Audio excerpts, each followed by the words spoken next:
most well-known composers of the classical era and to decide who is the best between Beethoven, Mozart, and Haydn. Beethoven is possibly the most persevering composer of all time and proves himself time and time again to be the best composer of the classical era. Okay, so this is for who is Beethoven.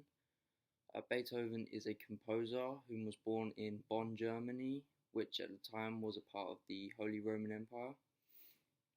He is one of the most admired composers in Western music. He published his first composition at age 12. He struggled with what some sources might say was mild dyslexia. His father was very harsh on him once he discovered that Beethoven had musical talent. He studied with other composers such as Joseph Haydn, and he comes from a musical background, with his grandfather's being the city Bonn's most prosperous musician. Beethoven also went through many adversities in his life. He would be beat by his father, who forced him to practice at ungodly hours of the night. His father was also an alcoholic, which forced Beethoven to support himself at a very young age. He never married because of his appearance and social class. The love of his life refused to marry him because of the differences in their social status. His brother passed away, and Beethoven had to take in his nephew and eventually gained custody of his nephew. He was also deaf, among many other illnesses as well. Although Beethoven faced many adversities, he was still the better composer despite all of these things. Hello, and I am doing my portion of the slide for why Beethoven is the best. And so I will just quickly go over why Beethoven is the best. He is the best because, in comparison with all the other two,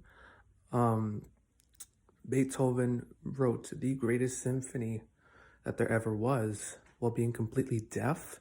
He had no capability of hearing absolutely anything, and he was still capable of producing such an incredible piece of music, And he was also known by the United Kingdom in the newspaper as better as Mozart was, and throughout his entire career, he's just been known as the best. And anyone that's ever tried to learn how to be as good of a musician has to go to him because of how great he was. So definitely he is, for that reason alone, the best at what he did, given the fact that he had all of those struggles in his life, not being able to hear, which you will definitely hear more about that when you see the Beethoven adversity slide in this project. But definitely he was the greatest at what he did, given not just his struggles, but just overall, man. I mean, just think about it for a second. Name one person in the world that could be amazing at something that requires a massive sensory part of your body and you don't have it. That's like me being a sports star without using like a soccer player without using my legs. How do you do that? Like, how does that work? But he proved it. Being a musician, you need to be able to hear what you're doing to make it sound great, so you know if it's good or not. But he did it without using his ears. That's phenomenal. That's just really greatly phenomenal. So yeah, that is why Beethoven is the best. Hello, today we'll be talking about Beethoven's best known compositions. First, we'll start off with Symphony Number 3, which is also called the Eroica Symphony. It was unlike anything heard before. Musicians could not figure out how to play for weeks in rehearsal. Next, we have Symphony Number 5, which was Beethoven's best known piece. This was written and composed when Beethoven was practically deaf at this point, and it's remembered for its first 4 notes. Next, we have the Furor Elise, discovered in 1867, 40 years after his death. Last, we have Symphony Number 9. Beethoven was the first major composer to use vocals in his symphony. Beethoven, in his prime, between the years 1803 and 1812, composed an opera, 6 symphonies, 4 solo concertos, 5 string quartets, 6 string sonatas, 7 piano sonatas, 5 sets of piano variations, 4 overtures, 4 trios, 2 sextets, and 72 songs. Haydn was no saint himself. As a young boy, he agreed to be castrated in order to keep his high-pitched voice. He cut off a girl's ponytail and later got expelled for doing so. Later in his life, he did teach Beethoven, but the two did not get along. And Haydn also didn't get along with his wife, as she was unable to bear kids, and he couldn't deal with her, even going as to say in a letter that she is the infernal beast. And as such, he also had an affair with his wife, with a mistress, who herself had a husband and a son. And later on, Haydn did have a child with said mistress.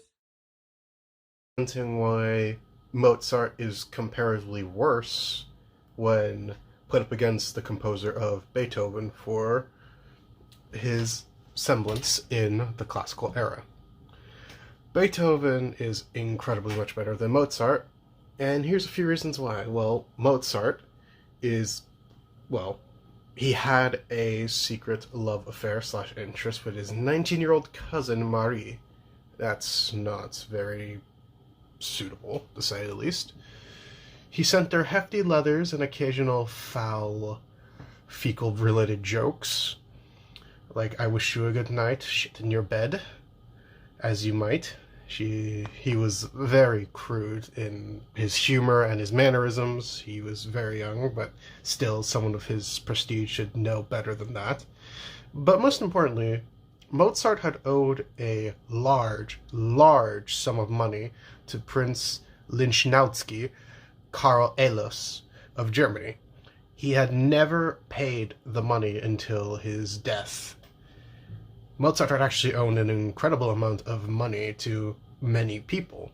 He spent a lot of his fortune when he was alive, and he always begged and wanted loans from his friends many times to help support the other loans. By the time he died, his family had struggled financially due to the amount of loans and debt he had piled up, especially to his own friends, who basically didn't like him at all. As well as, although his music was very complex, and Mozart must be praised for his music in that way, his music was actually comparatively simple when compared to someone as Beethoven. Mozart had created many compositions and played more general strokes to follow. Meanwhile, Beethoven had pushed the boundaries of classical music and had led into the Romantic era. Mozart didn't. Although, to be fair, even then, if he still lived long enough, Mozart would have never done such a thing. He still would have never been as complex. He always played, because Beethoven, he played with emotions, he experimented.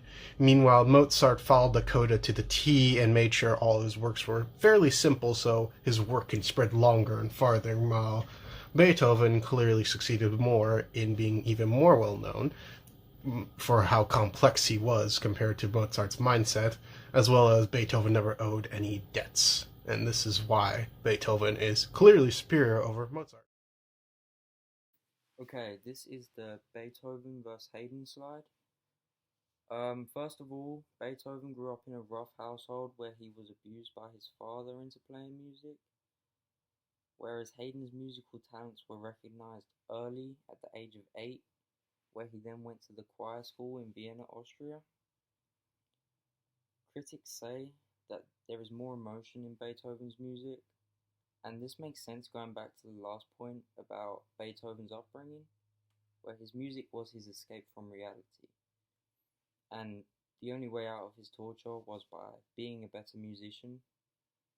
Unlike Haydn, whom was recognized early as a prodigy and then treated significantly better. Beethoven was a true genius when it comes to composing, as he was on his own when it came to developing his own skills, and you could argue that Haydn had more instruction and influence from other musicians at an early age. I will be showing some more slight comparisons to why Beethoven is better than Mozart, or Beethoven versus Mozart. First of all is back to what I said previously. Mozart, when compared to Beethoven, wrote simple concepts that were incredibly simple to play scores on. As it previously stated, he did this so as basically a cheap out, so he wrote great compositions, but mainly simple great compositions, so he can spread his word faster and longer than ever. Meanwhile, Beethoven, again, he explored concepts outside the box. He helped lead into a new era with his scores when compared to the simple by-the-books Mozarts and Haydns. He knew what he was doing. He explored, and in doing so, Classic FM Top 100 Hall of Fame has Beethoven with 21 entries when compared to the 19 entries of Mozart, showing a clear more appreciation towards Beethoven as the superior, as well as their looks within history. Beethoven was incredibly calm in practice and knew how to be civil with others, and until he would know when to persist if things were not his way. But otherwise, he knew to be calm and knew to be civil with others, compared to Mozart, who was quick-tongued as a foul-mouth and strong-headed once he made up an idea. Once he had an idea, he was going to do it, and he would have argued with anyone to do so, while Beethoven would have at least had a few conversations to get his way, in which case he wouldn't have basically spoiled his career, and as well, unlike Mozart, in the way that he went financially bankrupt with how quick-tongued and set on his mind was. That is the comparisons I have for these two. Now you've seen the many adversities that Beethoven has gone through in his life and how well he has persevered despite these adversities. While the other composers have created well-known pieces of music, none of them could have done so under the same circumstances as Beethoven. While our competitors have been involved in scandals of their own, Beethoven doesn't have any scandals. Beethoven is clearly the better composer of the classical era of the three being represented today, and we hope that you see it that way as well.